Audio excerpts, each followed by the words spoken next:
this morning. I'm coming down with something. Yeah, me too. And it's like a slow creep up on me. I don't know what happened to me. Have you even been out to get sick? No.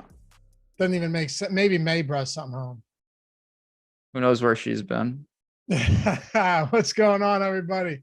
Welcome to the Stokastic.com NFL Strategy Show, Week 16. Damn, it's Week 16. Today's show presented by PrizePicks. I'm Dave Loughran at Loughran_D, Loughy_D, joined by Ben Rasa at Jazzraz DFS. Both of us feeling a little under the weather. We'll get through this. It'll be fine. But I woke up with that sore throat, and that's always the precursor to something coming on. I woke up with a headache, which I really don't get. Now I have a weird cough, but that's hopefully unrelated. Yeah, I'm feeling it. I know a lot of people in a lot of different areas of the country are sick, so everyone hopefully stay healthy. We're going to be just fine. I will power through this. But yeah, we're both walking wounded today. We'll get through it. We got 10 games. Yeah.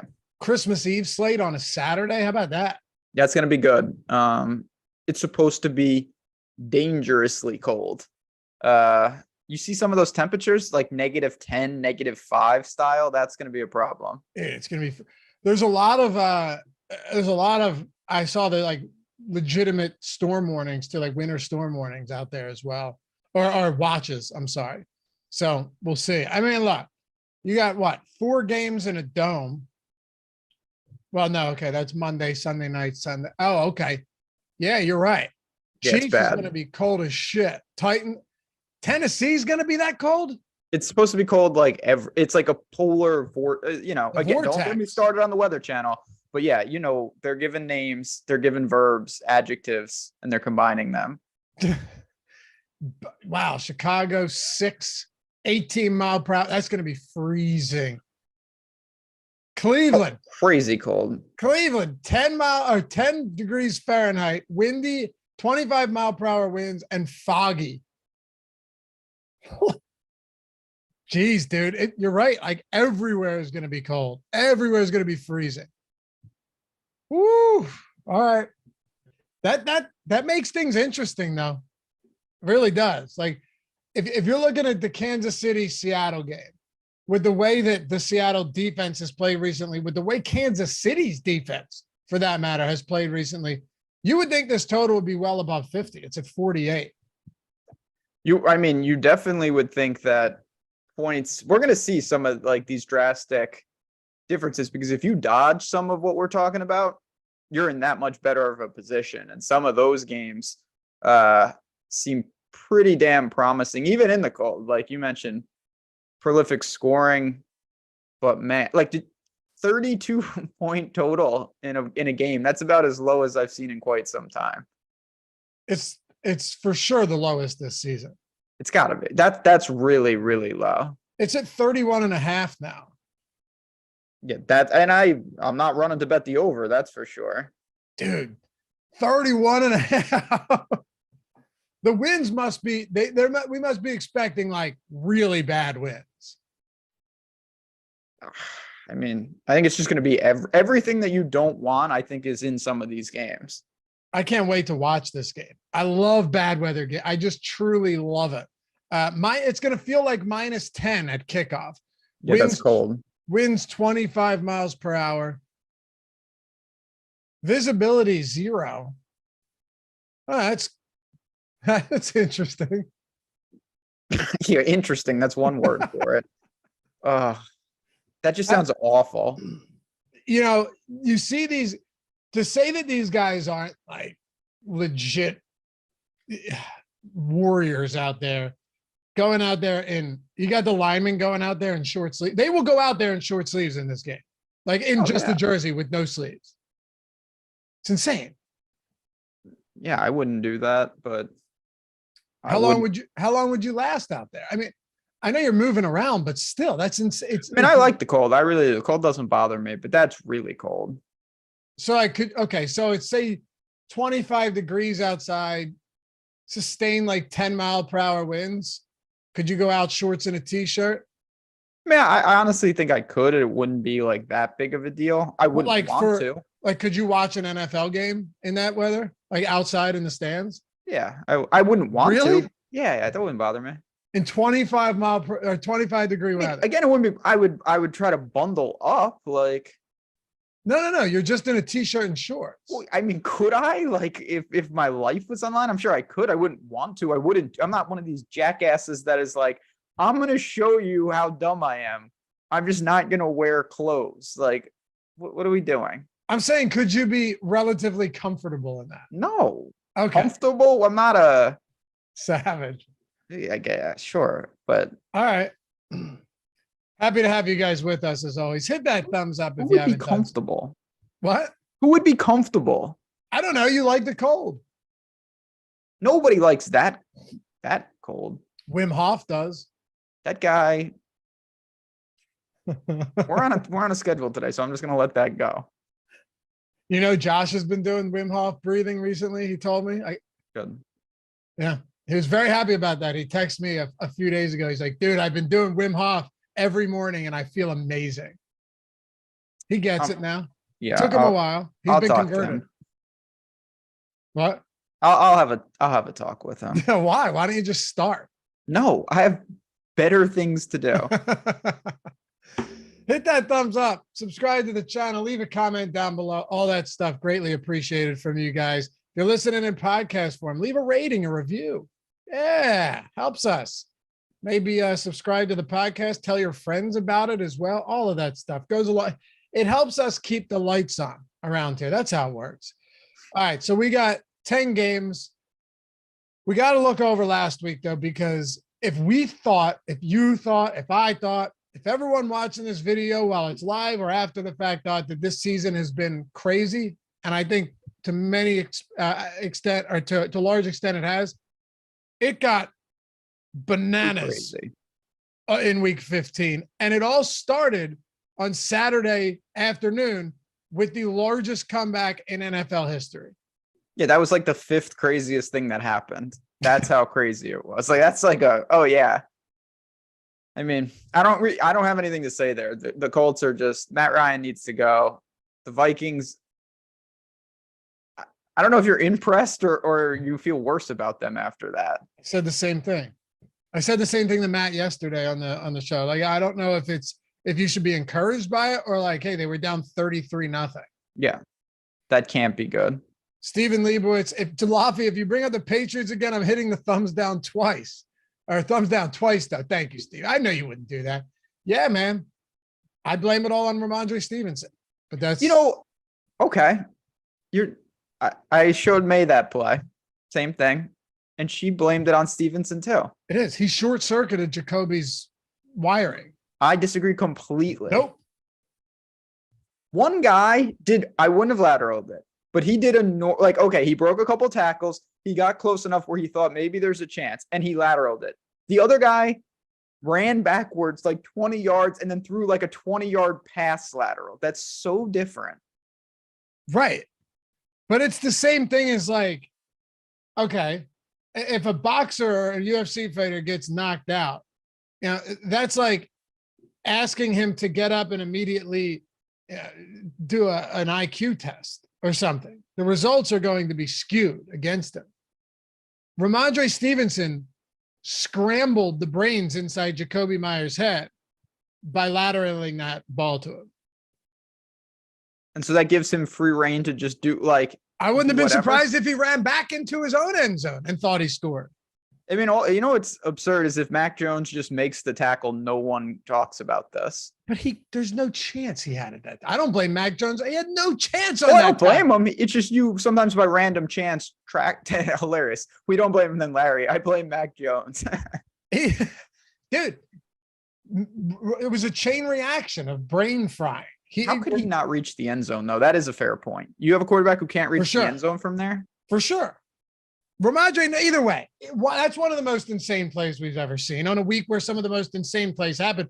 And if you are a conspiratorial person, right? Not me, of course. No, never. What? I said no, never. I never heard a conspiracy theory from you.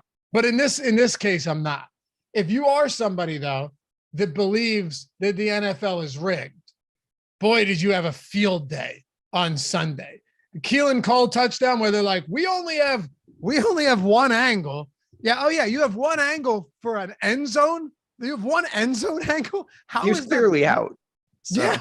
He was out on the aerial view, but it's like, we can't show you the typical pylon angle that we always have or the back of the end zone angle that we always have. Like, was this stadium that day just decidedly not equipped with the same cameras that are there every single game of the season? What am I missing? I don't listen. I hate the pitch. I was rooting for the Raiders, and he was clearly. I talk about the theme of the week. Challenging, going to review. That doesn't even mean anything anymore. No, like they still get it wrong half the time. They confirmed it. It didn't stand. They actually confirmed it. I've seen that. Like I said, the incarnate word North Dakota State game. I'll say that till I die. Worst call I've ever seen. That. Can I bring up the worst call of the week? The number one worst call was what they did to Terry McLaurin. That guy should be in jail. Him. They lied to him. They straight lied. The old, just kidding. Like, I've never out there having fun. What? At other people's expense. Yeah, Terry looked at him, thumbs up, got the thumbs up back, and there comes the flag. That was cool. Crazy. And then Curtis Samuel got absolutely mugged, but that was just a typical missed call. I don't know, but I'm just saying that Keelan Cole was out of bounds. Oh yeah, it's not up for debate. No, it's close. Just because something's close doesn't mean it's up for debate. It was really close, but he was 100% out of bounds. Yeah, and they confirmed it. Yeah, like to say the call stands because you can't overturn it is one thing, but they're like, no, that's good. That looks good. I don't know. Crazy week. Anything else? Anything else stand out? The Lions get another win against that New York Jets team. Jets screwed up the timeout. I like Robert Saleh a lot. Really butchered the end of the game. They had 3 timeouts and they screwed it up. They took 20 seconds for no reason. Zach Wilson made a miracle play and then they missed the kick. Not a surprise. It was my favorite bet of the week. The Cardinals are the worst team in the NFL right now. That's a fact. I don't think it's up for debate. The Cardinals are beyond done. We saw that Denver handled them and Denver's awful. Yep. That's the truth. Only because Trace McSorley came in. It doesn't matter. I'm kidding, dude. So bad. I'm kidding. I thought I was getting Titans money line, dude. It looked like we were going to overtime. Looked like we were going to OT. And then Mike Williams just makes an incredible, a great throw from Justin Herbert down the sideline. But man, very few players would I rather have other than Mike Williams in a spot like that. Tell you right now. Herbert throws lasers. That throw was on a rope. Sometimes he just looks so bad though.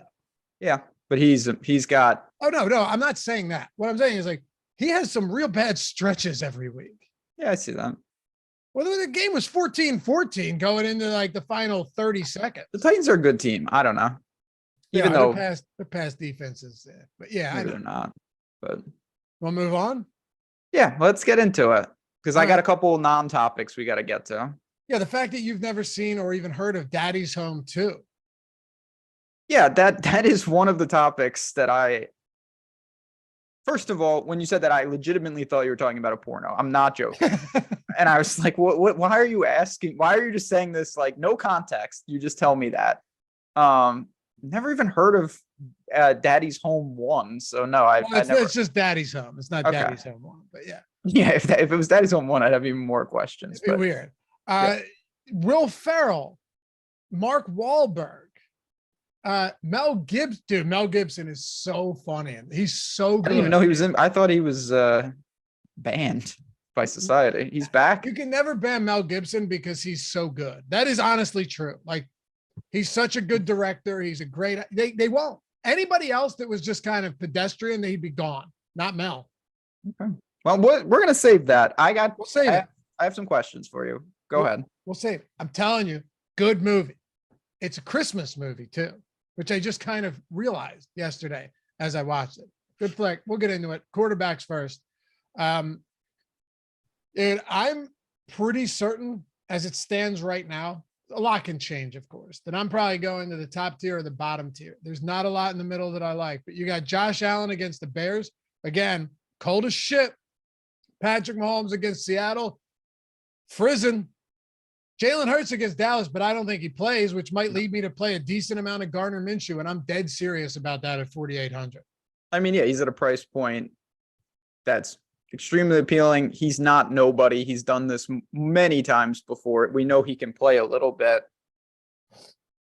The one good thing is for the most part, particularly up top, you have cold weather teams playing in cold weather. Like Josh Allen's not going to be ineffective because he's in frigid Chicago. The guy went to Wyoming. He plays in Buffalo. Yeah. I'm not too worried about that. Fields can move.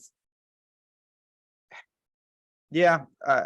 Mahomes is Mahomes. Even against, again, been the theme of our Sunday show on this very channel. Everyone's worried about these blowouts with Kansas City. Maybe we shouldn't worry about that and just target them because once again, Kansas City stacks really showed up last week. I'll 100% be going back to that. I like that game a lot, actually. And with, with Tyler Lockett out, you might see 18 DK Metcalf targets on the other side. I mean, honestly, 5,800 Geno, I don't think is insane either. He hasn't been good lately. I know you're not a big fan of Seattle, but like the Kansas City defense has shown some weaknesses lately for sure. I think, Kansas City definitely gets this win. The Seahawks are in a tough spot right now, trying to compete in the NFC, going to Kansas City in these temperatures in a tough matchup. But I think Geno's actually okay. I honestly, one spot that really intrigues me, one that I've been before when I was going over everything, getting ready for this show, I wanted to ask you about was Justin Fields, because on one hand, like the pass catching options are just essentially non-existent for Justin Fields. But Buffalo's defense, you want to talk about springing some leaks. That's not the same defense that we saw earlier in the season. And that was when they weren't healthy. I mean, they just don't look the same right now.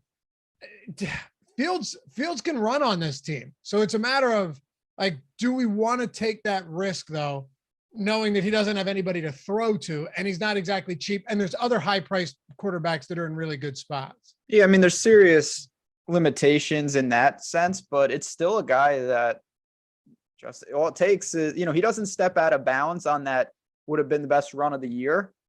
Justin Fields smashes that slate. Like he would have scored on the ground, would have got the 100-yard bonus. You're talking about 10 more points just on those extra 8 yards into the end zone. So it's a guy that can kind of just do that, and you have to live with it if you don't play him, and you're always going to take that risk. Now, stacking him is always problematic, but they're a fine team at home. They're 8.5-point underdogs.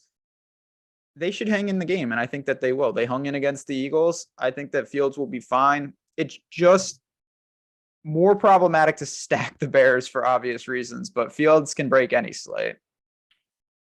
I'm not enamored with anything in the mid-range though. Like if you want to go to Kirk Cousins, I suppose that's fine here. You are at least going to be what? Danny Dimes. I figured you would do that. Let me stick in the 6K range for a second though, because you got Cousins at home. So that's in a dome at least. Dak's in a dome against Philly. I'm just not excited about Dak Prescott right now. You can't play Watson. I mean, I could. 31.5-point total. Yeah. And he's already looked pretty awful. I think this whole mid-range is kind of ugly. If you want to play Burrow against New England, I guess sure.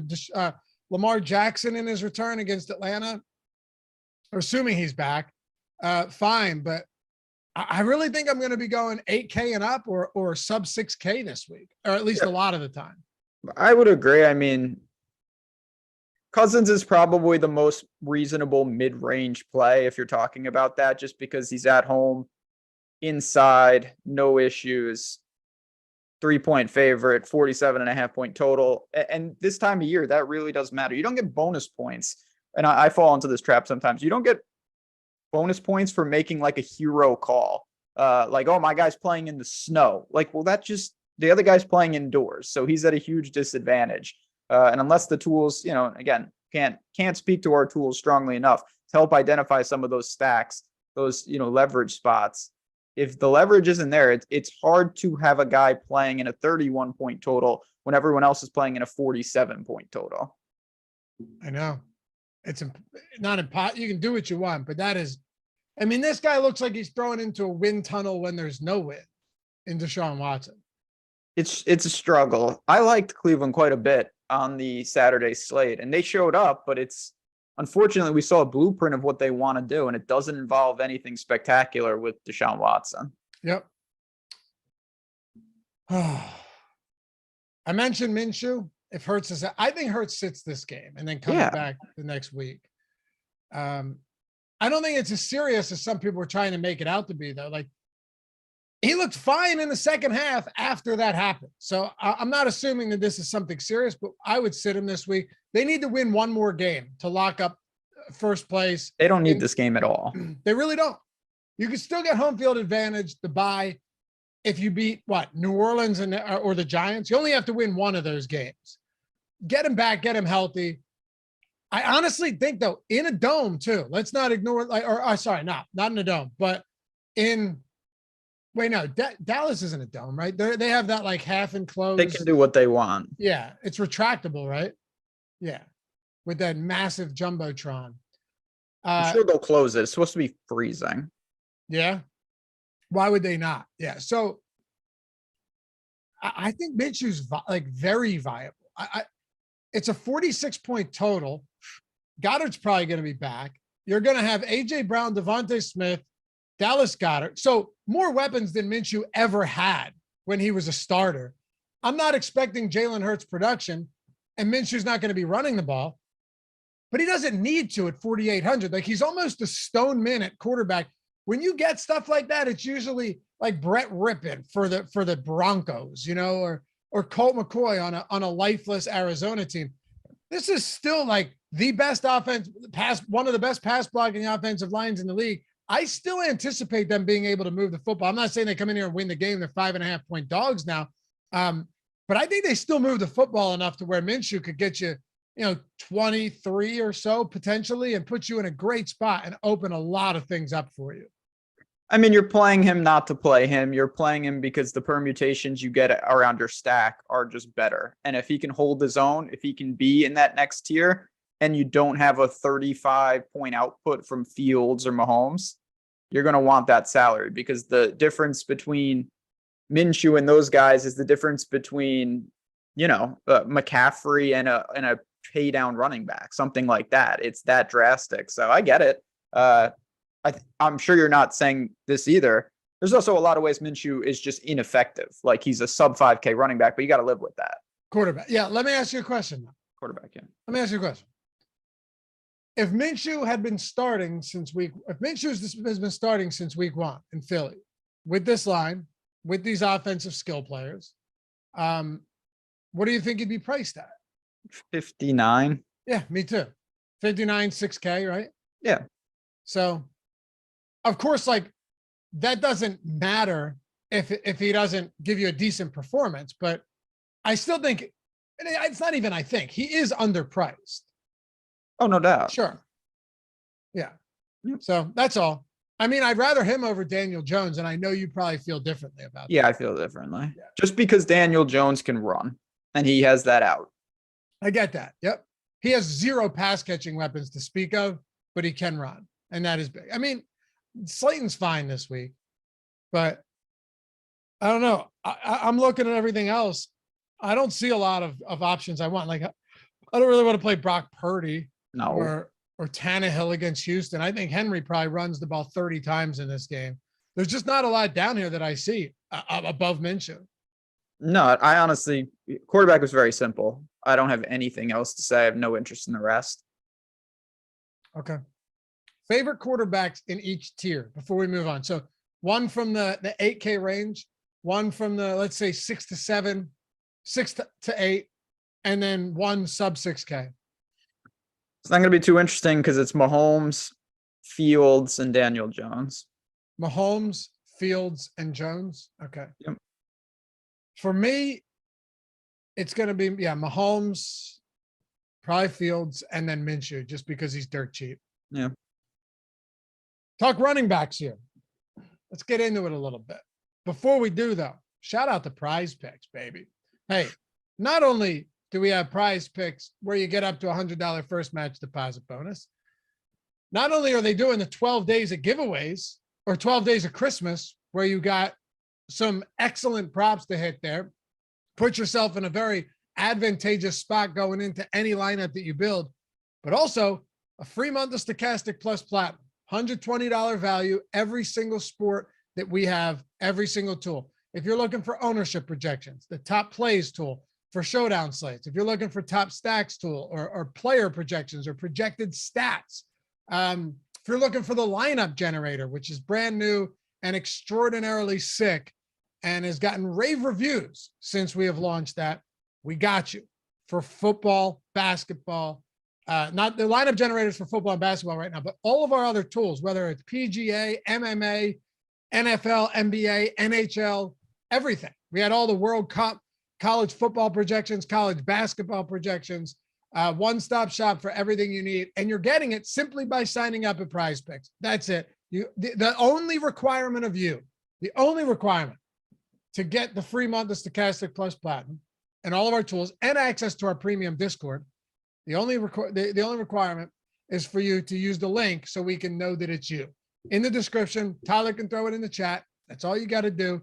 Check their platform out. It's sick. They're blowing up recently too. PrizePicks, for good reason, is blowing up, and you can make a lot of money over there and sustain a bankroll too, because it's far more favorable than like standard parlays where if you hit 4 or 5 legs, you make nothing. Here, you still 2x. And now they got the 6 of 6. If you hit 6, you 25x. A lot of ways to make money. Check it out. Just click that link, deposit, get your deposit bonus, get your free month, and we'll see you over here at Stokastic and hopefully over at PrizePicks as well. All right, running backs. I'm going straight back to Henry this week. I mean, I just think it's a smash spot for him. Even though Houston's playing better and staying competitive, how in this weather do you not just love Derrick Henry? Yeah, it's, I mean, incredibly easy to get to. He's going to be incredibly popular. He should be popular. They already played Houston once. How about 32 carries for 219 yards and a couple of touchdowns? That sounds a little doable. Now they get him at home in a borderline do or die game. Have to have it. I mean, easiest play on the slate. I don't think that's even close. Really? You're going, okay. I'm not saying that means he's the best play. I want to parse that out a little more. He's clearly the guy that jumps off the page to everybody. Yeah, and in that, like cash, I think he's the first guy in. Yep. Tournaments, you know, he's going to be really popular, so you can always look differently. But to me, Henry is in the best spot of any player on the slate. Agreed. And let's not ignore the fact we talked about this last week. The fact that Dontrell Hilliard is out should not be slept on here. Derrick Henry, upside. Yeah, Derrick Henry, he's not a decimal back right now. I'm telling you, he's not. This guy's, listen to his receiving yards over the last 4 or 5 games: 45, 79. Then only 8 against Philly, but that was just a rout. 34 and 59. He's had some really long receptions too. 37-yard reception last week. 3 weeks ago, 69-yard reception, 42 the week before that. He's not a bad pass catcher.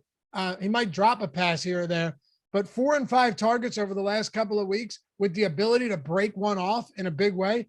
Like that just adds more interest to me. You're right. He's going to be chalky, no doubt. I don't really care. I just think it's such a good spot. What about the pivot to McCaffrey, though, in tournaments? Yeah, I mean, McCaffrey certainly has, I mean, he's at like Panthers-esque McCaffrey right now because of Purdy, because of Debo. Like, there's some issues there. I get it. If you go to, see, this is why Minshew is so appealing. Like, if you go to Minshew, you could conceivably play both of them. That's why I think Minshew is very viable. And that's an insane, very, very aggressive build. But I kind of like that because after that, you have good players. There's no doubt. Saquon, Chubb, Cook, Stevenson, Pollard. None of them jumped off the page to me. I think they're all in pretty neutral spots. I'm with you. I also think Minshew is going to be relatively popular for what it's worth. Oh, he is, because he unlocks what we're talking about. Yeah. You know, Barkley's in a pretty good spot against that Minnesota defense. The problem is he's so close. He's pretty close in price still to Derrick Henry and McCaffrey. Like, I'd rather try and find the extra several $100s to get up to those guys before Barkley. Yeah, I mean, if you're gonna tell me in single entry and stuff, I get 1/3 the ownership, I'll make that pivot sometimes, no problem. But more often than not, I'd rather just give me Derrick Henry at home against Houston rather than Saquon on the road. Not a Minnesota team that's got issues, there's no doubt, but the Giants do too. And their offense, you know, they're not putting up, they've scored 18, 20, 20, 22, and 20. Yeah. Like they're not racking up the points lately. Would you rather play? Okay, so I think Barkley's kind of in no man's land because I'd probably rather play Dalvin Cook $700 less, and I'd rather play Derrick Henry at $700 more. Without ownership, without any context, just looking at the salaries, I think he's kind of in that area where he's like, why not? Why won't I just pay down the Dalvin Cook here? Honestly, You can easily bump, and most people will. So I get that. You've got Stevenson right there, who's still getting major work. You've got Kamara. Do I dare say Kamara? he's now what 11 of 12 games without a touchdown. He's not getting targets either. He had 2 targets. I don't understand that. I mean, I know they had the lead for the majority of that game. Well, really all of the game. The only thing here is like, do they just run a ton? My concern though is I thought he was going to play an insane amount of snaps with Ingram out. He played like 62% of snaps. That sucks. And it's going to be super cold. So maybe you see more opportunities for him, but I don't know. Like Taysom Hill's still getting a lot of opportunities, just running the football takes away from him. Goal line vulture. I think there's ways for Kamara to get there, but we might just still be, what's the phrase here? Like, I can't think of it, but we may just be still hanging on to hope where hope is lost with McCaffrey right now. With Kamara, you mean? Sorry, Alvin Kamara. Yeah. It's very possible that the big game is just not in the cards because he's not getting that opportunity. He is sub 7. I think he's in a pretty weak range. Again, Mixon, Montgomery, Kenneth Walker, these guys are all, I'm going to lean on our tools pretty heavily to identify the potential boom bust here because I don't see anything at first glance with them. They seem fine, not ideal.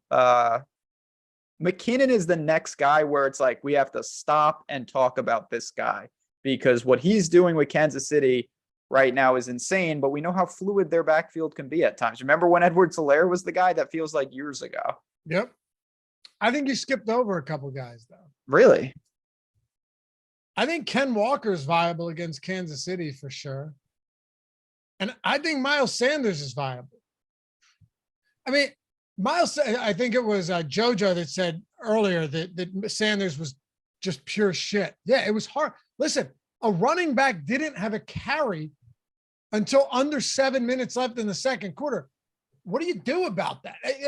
And the passing game wasn't even working.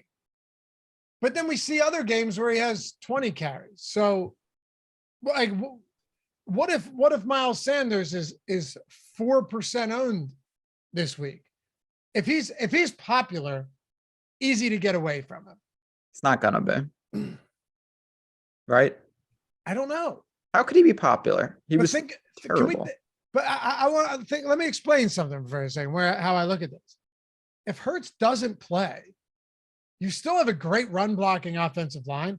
I know that the whole dual threat with Hurts can open things up for Sanders, but would it not make sense to assume that Miles Sanders gets more opportunities because Hurts isn't running 15 times? And I think it might also make sense that Miles Sanders gets more opportunities in the passing game as some of these dump off opportunities against a good pass rush with the Dallas Cowboys. Like if Sanders really does come in, low, maybe 5%, 6,200 in this spot, I actually think it's very viable. I do. I mean, you're not going to have to sell me. The good thing about Miles Sanders in these type of weeks is an allocation to get over the field isn't going to torpedo your portfolio. Like if you want to get a lot of leverage on Derrick Henry, you might have to consider like locking him, Yeah. And if it goes wrong, you're dead. If you play 15% Miles Sanders and it goes horribly wrong, you got plenty of opportunities elsewhere. And if it goes right, you're going to be over the field on something like that. So I like that in the tournament setting. because he's just a boom bust player and there's little correlation, as we saw last week, between what he just did and what he will do. Yeah. Especially when that game was a perfect opportunity for them to run the ball, but there's no rhyme or reason. Yeah, agreed. Let's talk about McKinnon because he's been a monster over the last 2 weeks. Insane. I mean, again, I talk about everything you said with Sanders, though, to me is somewhat applicable to Kansas City. Like, Kansas City changes their philosophy all the time. And it's not impossible that they say, okay, it's Pacheco time. And they've been running ball in a nice clip anyway with him. But, like, maybe he gets more involved, even though at this point, McKinnon's price is jumping up. I'm just not sure it's jumping up fast enough. Certainly not for the ownership. People are going to be on him. It's hard not to like that sub 6K, just given the fact he's just racking up these targets. Yeah, he is. And also, this is a weird spot for me for a couple of reasons, but just the fact that Seattle's run defense is so bad. I mean, this is a bad run defense. And if Al Woods is out again, I haven't seen his status, but if he's out again, that hurts them even more. Isaiah Pacheco still had 15 carries last game, but the problem with that is that he is just not getting involved as a pass catcher. And No. Jerick McKinnon is. McKinnon's pass catching volume has been massive lately. I mean, 17 targets over the last 2 games. Now you have to ask yourself, and we will once we get to wide receiver, like, how confident, I already had little confidence in these Kansas City receivers to establish themselves each week. Now with McKinnon's volume in the passing game, it makes it even harder. Tony, MVS, Kelsey, McKinnon, it's Juju. Pick your, Sky Moore from the clouds. Not that this is relevant. Did you know Melvin Gordon was on the Chiefs? Didn't know that. Yeah, but was he active? No. Don't worry about him. I just they got guys on guys. Yeah. It's very difficult, but when you're talking about a team that can put up 4, 5, 6 touchdowns all the time, it's really difficult to not say, I don't know who it's going to be, but I want exposure to Kansas City, and McKinnon would probably be at the top of the list. I'm in agreement with you. Or as Matt Kajeski would say, I'm in agreement with you. I think once you get past that, though, is there anything all that viable? Like, once you get past McKinnon, then you have Pacheco at 5,700. Maybe you take a couple shots at him. I don't see anything below that. No, it's pretty dire. I mean, Swift had 9 targets last week. I do think that that's obviously a positive. Algier went nuts. I don't know what do I make of that? Not a lot, to be honest. I have a lot of respect for that Baltimore defense right now too. Yeah, this is a 10-game slate. Like, there's still plenty of teams and plenty of options. I don't think I'm going to Washington backs. Actually, I'm certain I'm not against the Niners. Foreman is there if you want to play kind of a different, but he had 10 carries for 9 yards last week. Yep. Well, we said this. Decimal back. Yeah, he's a decimal back. Well, we said this, I think I forget when it was, but like, if Carolina can't get the run game going, the wheels completely fall off. And that's what happened. Like, that's how I was looking at that game. Pittsburgh wins easily if if their run defense plays well. And they did. And then Carolina just imploded, right? So if Detroit goes up early in this game because their offense looks pretty good, I don't think I go to 4. The one player I wanted to ask you about, though, before we move on to wide receivers, was actually J.K. Dobbins. He's come back and looked really good. 13 for 125, and then 15 for 120. He's just not going to get targeted in a passing game either. So you need a big game on the ground, and you need him to get into the end zone. Got to score, got to get the bonus. Yep. Got to score and got to get the bonus. It's a tough ask. Pacheco's there. The Falcons are down one of the backs, so maybe Cordero or Algier consolidates a little bit. I get that. He's fine, but I would prefer Pacheco. Okay. All right. Whew. There's a lot of really good options this week. Wait till we get to wide receiver. A lot of good high-priced options that you're going to have to make some tough decisions. It really could spike Minshew's ownership if he starts this week. It'll depend on how much, like, will someone random get hurt? You know, sometimes Sure. we get that, like, oh, all of a sudden Saquon's out or some, you know, like some big time name, and now there's a value back. Right. Yeah. Now you can play Gary Brightwell at 45. Yeah. Of course. Wide receivers. Before we do that, what was the one thing you wanted to talk about? Well, I wanted to ask you honestly about that movie real quick, and then I wanted to just give a quick shout out to the friends of the show. I watched Home Alone 3, and it's not that bad. It's But really the Coke not. isn't in it. I know. I'm not saying it's as good as the first two, which are two great movies. Home Alone 3, though, isn't that bad. Please, can you explain the plot? It's quite a plot. So these terrorists get a missile chip and they hide it in a toy car. And at the airport, the bags get switched. And what I find kind of far-fetched would be one word. Instead of just like retrieving it, they literally move to the neighborhood. So they just like buy a house instantly because of course that's no problem. And then they start robbing everyone in the neighborhood to figure out where the toy car is. And then So a new neighbor moves in, and then everyone in the neighborhood starts getting robbed shortly after that. that's a fair assessment. Okay.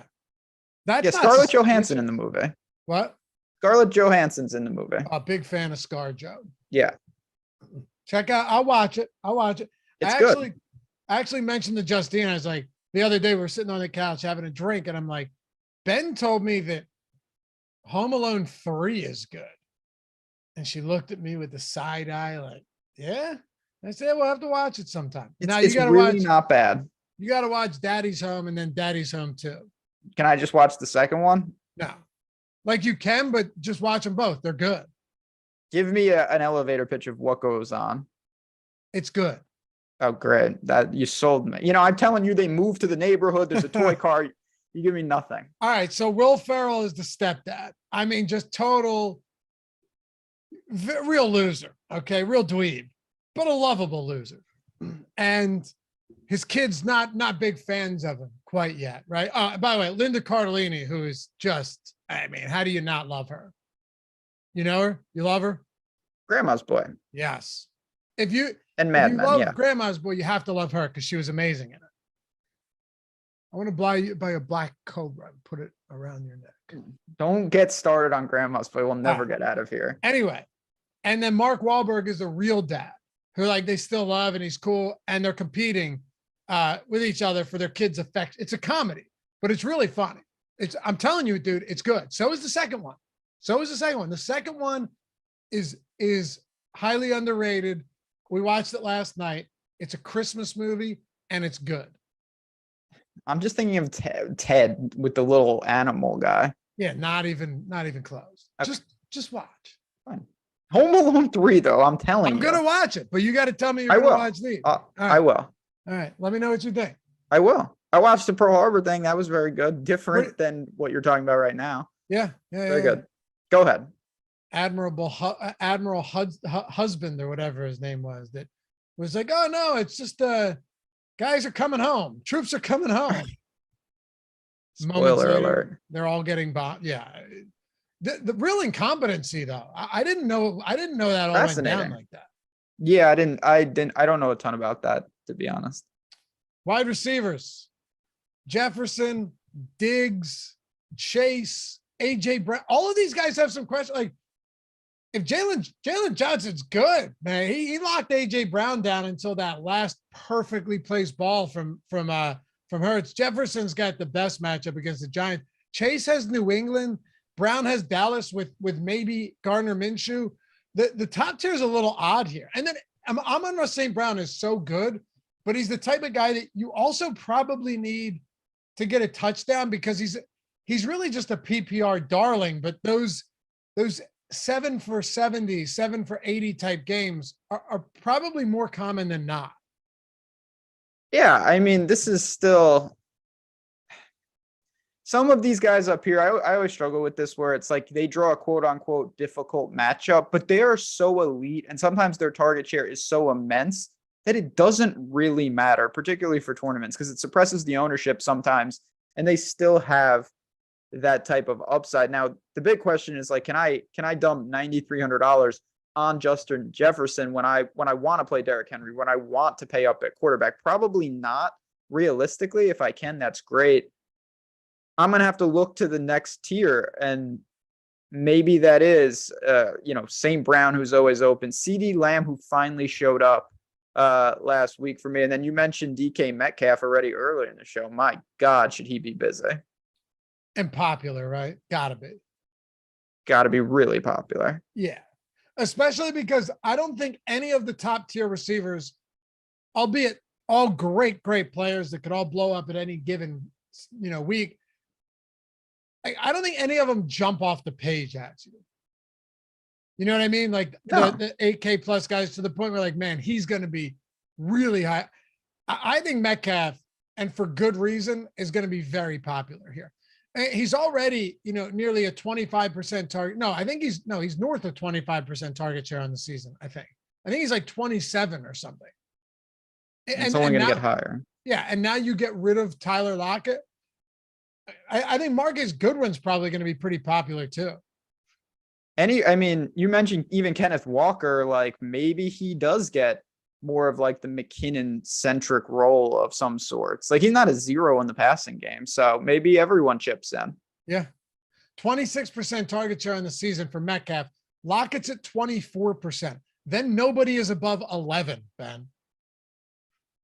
Yeah, those targets have to go somewhere. I mean, it's a consolidated offense. And also, just very quick, we're not going backwards, but also remember, JoJo.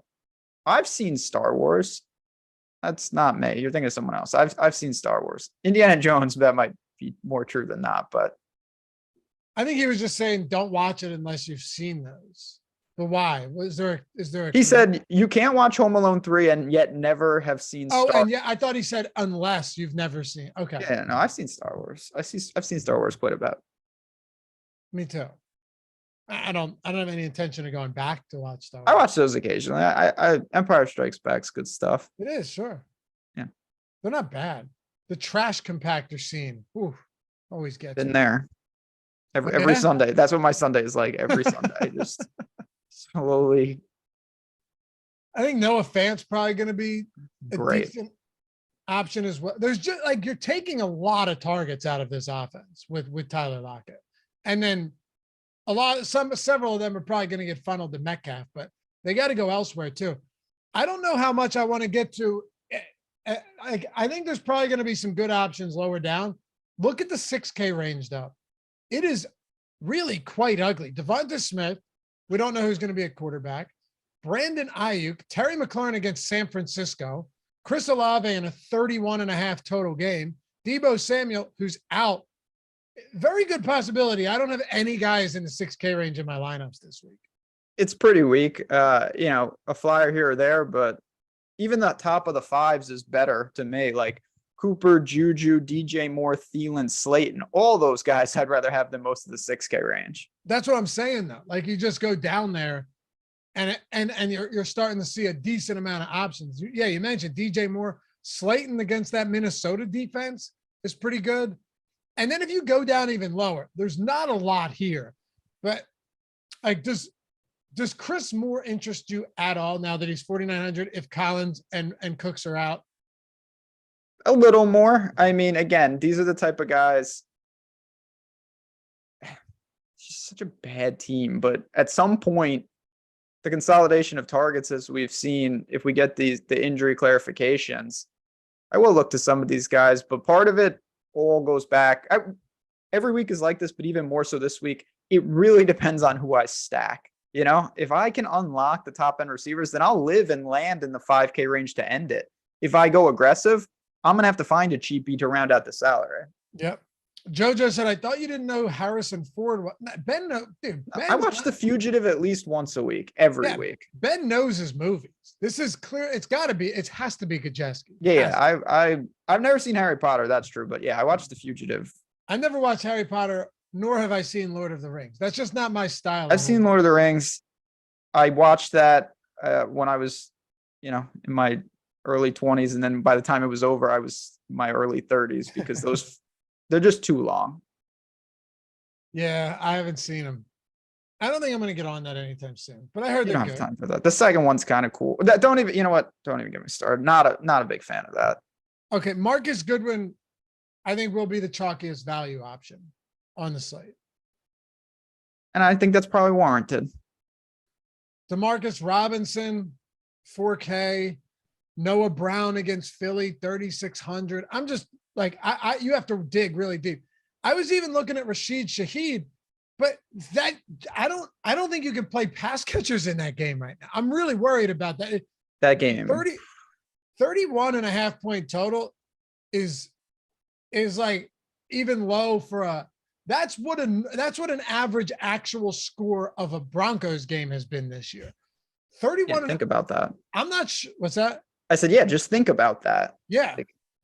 Like complete fantasy, a dearth of fantasy. There's nothing. Let me ask you seriously though.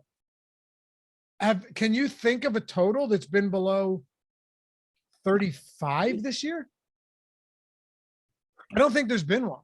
I mean, you don't see totals that low because you have to think about it of a range of outcomes.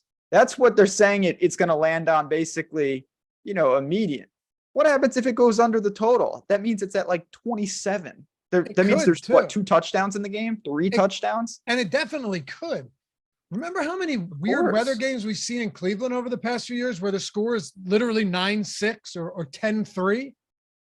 Yeah, that was Baker's best attribute. It was like, oh, he's not actually bad. It's the weather. And then it turned out he was just awful. But yeah, I have limited interest in that. Again, you've got MVS is going to be a super interesting pivot right off Goodwin. Same price, same game, elite offense, and Goodwin's going to be chalk. So there's options if you need to pay down. What do you think the lowest implied or lowest team total on this slate is? Would be the Saints. Yep. What do you think it is? I mean, it would be 14.5? Yeah. Yeah. I didn't know if you saw the spread. Oh yeah, I saw the spread. 14 I can do and the a half. math. Falcons 15. Texans 15.5. Bears 15.5. Oh my God, dude. Washington 16. This is it's that time of the year. Like this is not normal football. Wow. Browns 17. That's remarkable. I mean, seriously, think about that. I know it's that time of the year. I totally understand that. But you're talking about 1, 2, 3, 4, 5, 6 teams with 17-point implied totals or lower. That's 30% of the slate. Yeah. Yeah. And I'm not saying you just wipe them off the map. Like, I'm not saying you can't play any of them. But with New Orleans, with Atlanta, with Houston, with Chicago outside of Fields, with even Washington against San Francisco, with Cleveland, with how that offense has looked recently, would you be shocked if you had very, very little of any of them combined? It's hard to imagine having a stack of any of them, maybe a one-off, but like you're talking about 30% of the slate that I don't know if they're really stackable. I'm with you. And it's not cold. It's not going to be super cold in San Francisco, but you can't tell me you're looking forward to stacking Taylor Heineke and company. No, not against that defense. I'd rather play in the cold than play them. Oh, yeah. I would rather stack probably Tennessee this week than Washington. Oh, yeah. Washington might be the actual last team I would stack. I don't think that's that crazy. I don't know. No, you know what? I'm not sure I can join you on that. I mean, Atlanta actually would be because Atlanta has a non-functional offense. Non-stackable team, yeah. Yeah, they're unstackable. Any other receivers you got? No, honestly, I think that I'll let again, this is why I love being part of this company. The tools here at Stokastic will do the work for me in the bottom ranges. They're more important. Everyone knows how good Jefferson is and Chase and those guys. To me, when you work to the bottom is when the tools really shine. There will be leverage on some of these pay down options. I will let the tools identify it for me, and then I will go from there. All right. Favorite receiver in the top tier, mid-range, and bottom tier? So in the top tier, give me, what's the top tier? Like 8K and above Yeah. or Yes, 7? yeah, 8K and above. So you can go Metcalf in the middle tiers. There you go. Yeah, I'll go Diggs, Metcalf, and then Goodwin. I'm going to go Metcalf and Goodwin. I'll be with you on that. But I think I go Jefferson up top. That's fine. Yeah. And he's in a dome too. That's nice. Bless you. That's nice. Oh, I meant to ask you at running back. Let's do it real quick because we're about to. I injured myself sneezing. Shoulder strain, hurt style. Favorite running back at each tier. And it's Tuesday, of course, for anyone watching this later in the week. We just like to take a cursory look at the slate. Henry. Sanders if you're playing tournaments, but McKinnon's got to be that guy in the lower ranges. Dalvin Cook Who's in the your middle. Mid-range guy then. Dalvin Cook. Dalvin, yeah. Or Kamara. I'm okay with Kamara. I think you like Kenneth Walker more. A little bit. Henry definitely up top. Sanders in tournaments, like you said, Dalvin Cook. Yeah, Ken Walker's fine. And then McKinnon, I think McKinnon has to be your sub 6K guy. Like, I think it has. I'm not saying you have to play him, but I think if you're looking at it right now, it makes too much sense to ignore. All right, tight ends and then a defense under 3K. You know, normally this would be tougher if everybody was playing in a dome this week, but it won't be that difficult looking at some of the totals in these games. Before we do though, Ben, it's only right for us to let the people know that they get 2 free months of Stokastic Plus Platinum if they check out BetMGM and just put $10 down. A $10 bet gets you all of our content and tools and data for 2 months, including premium Discord, 2 calendar months, 60 days or whatever it is. No strings attached outside of use the BetMGM link that we have provided and sign up and take $10 or more if you want and put it on any game that you want. And if you lose that game, no matter how much you bet up to $1,000, you get all of that back in free bets. And you still get the 2 free months of Stokastic. I swear, dude, I say this thinking there's not a chance that you can make money on something like this because it seems like it seems like thievery. I mean, that's probably honestly more true than that. That's why these deals aren't going to be around forever. Particularly why we're moving it to 1 month. Yeah, that's why we're moving it to 1 month. Like that's the actual reality of the situation. We want people, of course, to get and see our tools, and this is a great way for you guys to do it. And in addition, you're getting all that stuff from BetMGM. So if you're new to betting, you haven't signed up, and using Oddshopper YouTube. And then the one thing I've been pointing this out more, and I've had a couple of people message me and saying I never do this. When we have these shows, even if you're not signing up for these deals, go to the description of the show and check out all the links. We don't have time to get to every single deal on all the shows, but the information is in the description. So if you're watching these shows, just click the description and at least give them click those links and just check out what we've got. Because there's 5, 6, 7 things going on down there. Some of them you may not be aware of and you'd be really interested in. No question. Yeah. Like the premium Oddshopper, Discord, free for a week. Yeah.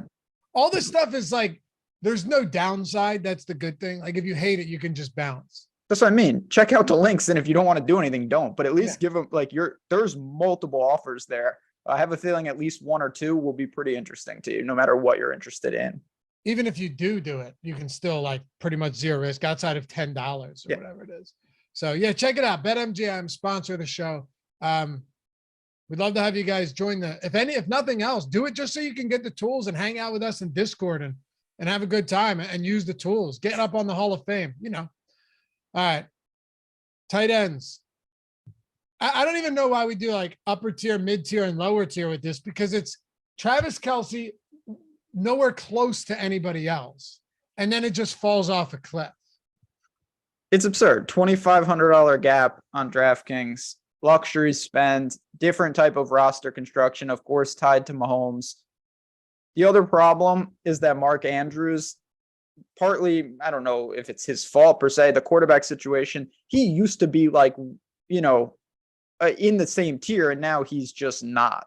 So you've got Kittle, who's emerged, fantastic, but he did have 2 touchdowns in that last game. It's not like he had crazy target share or anything like that. Goddard's back, Hawkinson.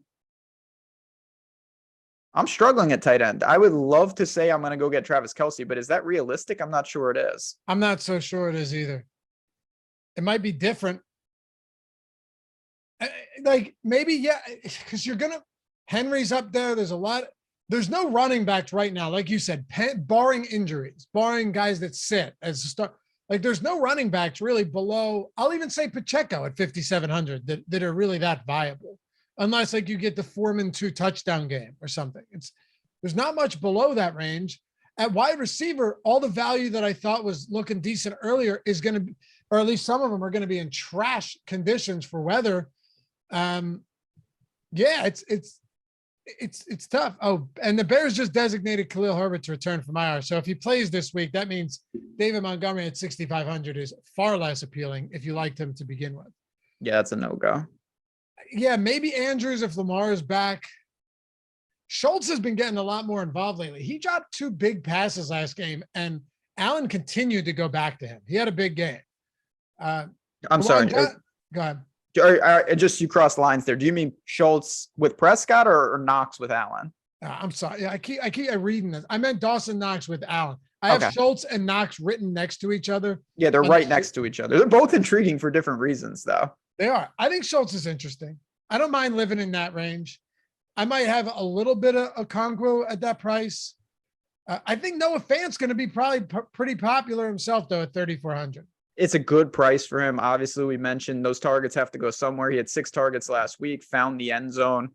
Yeah, I don't mind that. I honestly don't mind the Schultz and Knox range.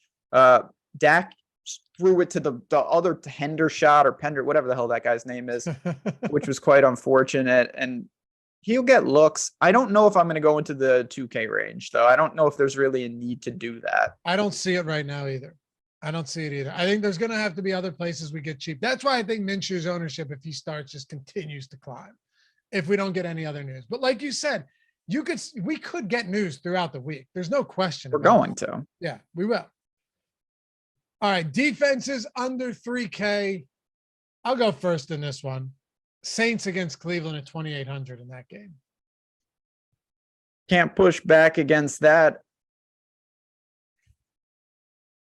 I'm going to give you, I don't think this is like crazy by any stretch. You're going to go Carolina. Oh, Carolina. Okay. 300 at home against Detroit. Who's really, really doing some things, but that's another tough matchup for this Lions offense. Yeah, it is. Okay. And Carolina's defense has had games where they really stand up and look pretty good. So I get it. Actually, they were good to us not too long ago at 2,100 or whatever it was. So, all right. Tight ends. I would ask you top tight end, mid-range tight, Kelce, and that's if you can even get to him. And then it's a mid-range and a low. Like for me, I would go I'd probably still go Mark Andrews there, and then Noah Fant. Give me Fant. I'm gonna condense it a little. I think Fant certainly is the pay down. Njoku and Schultz in the mid-range for tournaments are 2 guys that I am pretty interested in. Njoku's in the bad total game. Schultz attached to Dallas. I think he has a bounce back spot. I'm going to call him to find the end zone here. All right. Go watch Daddy's Home and then go watch Daddy's Home too. Oh, wait, you can't. We have. I was just saying, do you not know what's going on? It's like a 5-hour meeting after this. I forgot about that. Hey, shout out to Tyler Zander for producing this one. Thanks to all you guys for, hey, hit that. We got 28 likes to 100. I know it's late in the show, but before you go, just, tap that thumbs up on your way out as a way of saying hello. Subscribe to the channel. Follow Ben at Jazzraz DFS, me _D. We'll see you guys back here tomorrow for the Strategy Show Ownership Edition right here on Stokastic. Peace.